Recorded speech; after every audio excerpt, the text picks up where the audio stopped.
Ladies and gentlemen, put your hands together for Renaissance High School junior, Imani Harris.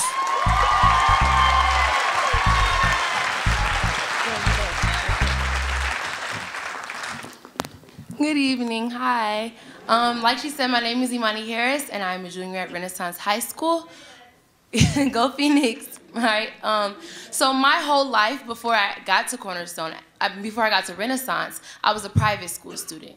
And so I went to Cornerstone, Nevada on the east side, which is where I live. But after a while of being at Cornerstone, when it was time for me to graduate from the 8th grade, we quickly realized that Cornerstone was very expensive, especially with me being a twin. My twin brother is right there. And so it was doubly expensive to be going to this private school. So we decided it was time to look into something else. And as a family, we decided that Renaissance was the best choice for us. Now, that's a pretty sad choice, saying as I live on the east side, so that's like a 26-minute drive. Now, since I drive, that's a drive that I have to make. It's just very sad to not be able to go to school in your neighborhood. But we decided on Renaissance, and once I got to Renaissance, I noticed the very large disparities between a Detroit private school and a Detroit public school. And I think that the first difference that I noticed was the lack of funding for programs that I found very, very important. One of those programs was language. When I attended Cornerstone, I took Chinese from kindergarten all the way to the 8th grade. I wouldn't say that I was fluent because I only had it an hour a day, but I was actually very good at the language, reading, writing, and understanding it. And when I signed up for Renaissance, I was told that I would still be able to continue in Chinese. But when I got to Renaissance, they actually told me that Chinese was no longer offered.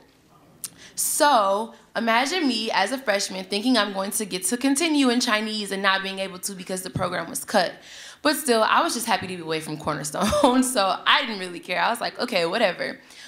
Then I got my schedule, and I realized that my schedule said French. So now would I not only be not able to take Chinese, but I have to learn a completely different language, completely different. It's just very hard to understand. But like I said, I was a freshman. I was like, okay, I don't care. So I moved on into French, and for the first couple of weeks of French, I was pretty excited. It was going okay. I was kind of nervous because I didn't really understand the teacher. But then after the 3rd week of school, my teacher stopped coming to school. I was very, very shocked. I went to a private school. I never went without a teacher.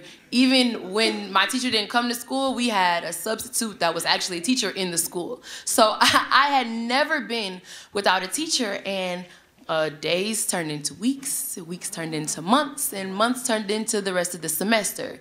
And I got a permanent substitute teacher for the rest of my first semester of high school. And then after that, I got a real teacher second semester. Her name was Miss Foster. She was an amazing woman, but there's only so much that you can teach in one semester. And so now in French 3, I still struggle with things that I was supposed to learn as a freshman, conjugating verbs and understanding basic things that I was supposed to learn as a freshman. And that was one of the first things that I noticed. And the next difference I noticed was the lack of funding for the arts programs. I'm a singer. I love to sing. I'm actually in Mosaic Youth Theater of Detroit, and thank you. And so I love to sing, and so my freshman year, I joined varsity choir audition in the summer, and I got in. And when we got there, I was very surprised to understand that a lot of the things that we wanted to do would be funded by us. At Cornerstone, the arts got a lot of money. I mean, we went on trips. They took us everywhere. They bought us food if we had to sing places. Sometimes we got paid to sing. Like, the arts were just really, really big. But when I got to Renaissance, I realized that sometimes if we wanted a bus, we would have to pay. We just recently went to Choral Festival this week, and my teacher paid out of pocket for everyone who wanted to sing a solo. And so I started to realize they don't care about the arts here. And if you don't care about the arts, you don't care about the students, because that's what keeps me sane, right? And so that was the second difference that I noticed. And so we fundraised a lot, and we sold dinners, we sell chips after school, we do whatever we need to do to raise the money to get where we need to go, but it's completely unfair. And so then comes the next difference that I noticed was just the lack of care for the students. it was just very heartbreaking to understand. So as a freshman, I was confused, I was upset, but I didn't know what to do. As a sophomore, things got really real for me really, really fast. So when I grow up, I aspire to be a journalist. I'm actually very inspired by Miss Chastity. And so I look up to her a lot, and I want to be a journalist too. So English is a very important class. Would you believe that as a sophomore, my first year of sophomore year, my English teacher retired? Now, I don't blame her because DPS is a very messed up place, and I would have got out of there too. I'm just saying. I would have kept my pension and got out of there too.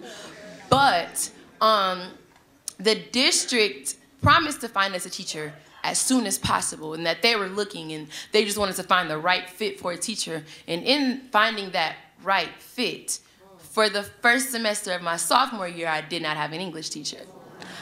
As an aspiring journalist who wanted to take AP English this year, it was very hard for me to grasp that I wouldn't be able to take it. So now here I am taking regular English, which I don't knock, you know, but I would have very much loved to take AP English.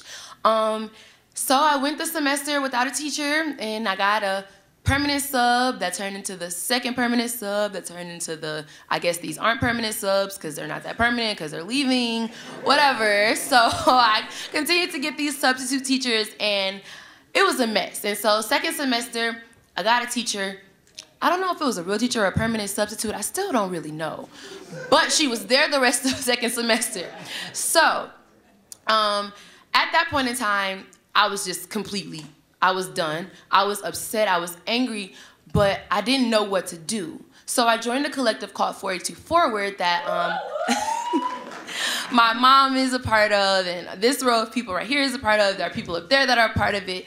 And in this collective is parents and students and teachers and community members who all want to work together to change and fight for equity in education. And when I joined, I found like my fit. I found that we could fight for something. And so when I found 482 Forward, we began to look into the logistics of things and understand, oh, this is why this happens, and this is who funds this, and all the money for this is going here, and you don't have a teacher because of this. Now, when I figured that out, I was perturbed.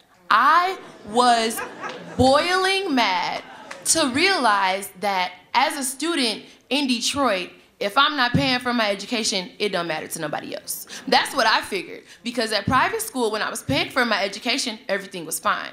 I got to a public school, I didn't matter anymore. If I would have went to a school in West Bloomfield, wouldn't have happened that way. If I would have went to a school anywhere else where students don't really look like me, it wouldn't have happened that way.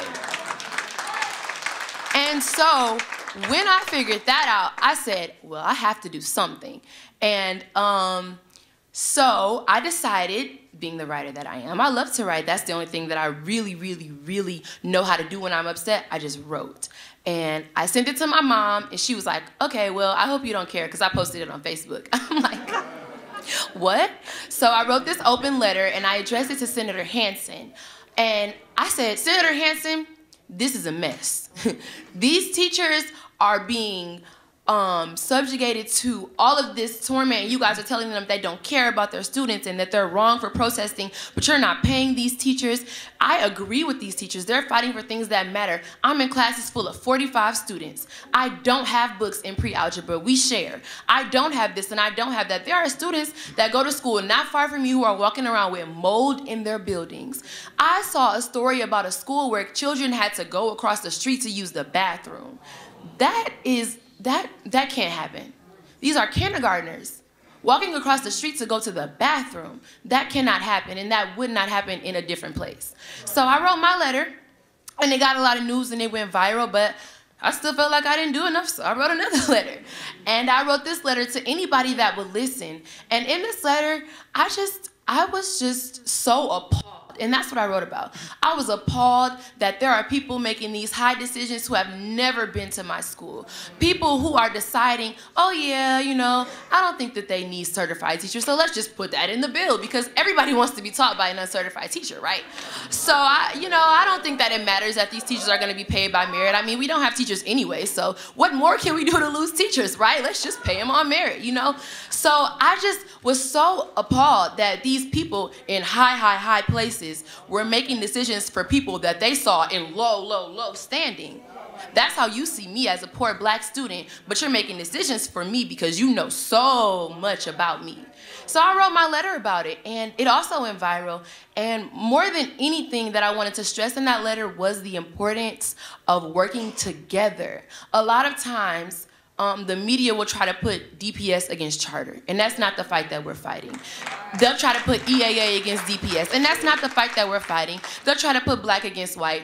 Kind of the fight that we're fighting, but not all the way, you know? But the fight that we're fighting is people against people that don't care. People that are affected by these decisions against people who will never be affected, who can write this, sign this bill, and say, all right, I'll never have to see nothing about that again. That's the fight that we're fighting. And so my story is a story of finding myself in advocacy and realizing, wait a minute, I can make a difference, and I don't have to be 25 to do it. And my story to any teenager that's out here, any teenager who's ever gonna see any of these videos or anything is, we don't have to be grown to make a difference. This is our education. This is my future, right? So when I grow up, I'm gonna stop saying that I wanna be a journalist. I'm going to be a journalist. And when I achieve this goal, my message will still be that you do not have to be an adult to change things. This is our education. It's very easy for adults to get out and say, you know what, this is what the students need, and for the students to say, yeah, that's what we need, and not do anything about it. But you know what really matters? When students can step out and say, this is what I need, and I'm going to get it, and I'm not gonna be quiet until I get it. And when we can decide to come together as students and make this change, this movement is really going to work. And so my story is a story of finding where I fit into the role of advocacy and into the role of changing in education. And I'm asking anybody willing to join with me. Well, you can join 482 Forward. You can join any coalition that you want to. You can write about it. You can call your senator, call your government. Do whatever you feel you need to do. But when we work together, that's when things change. Thank you.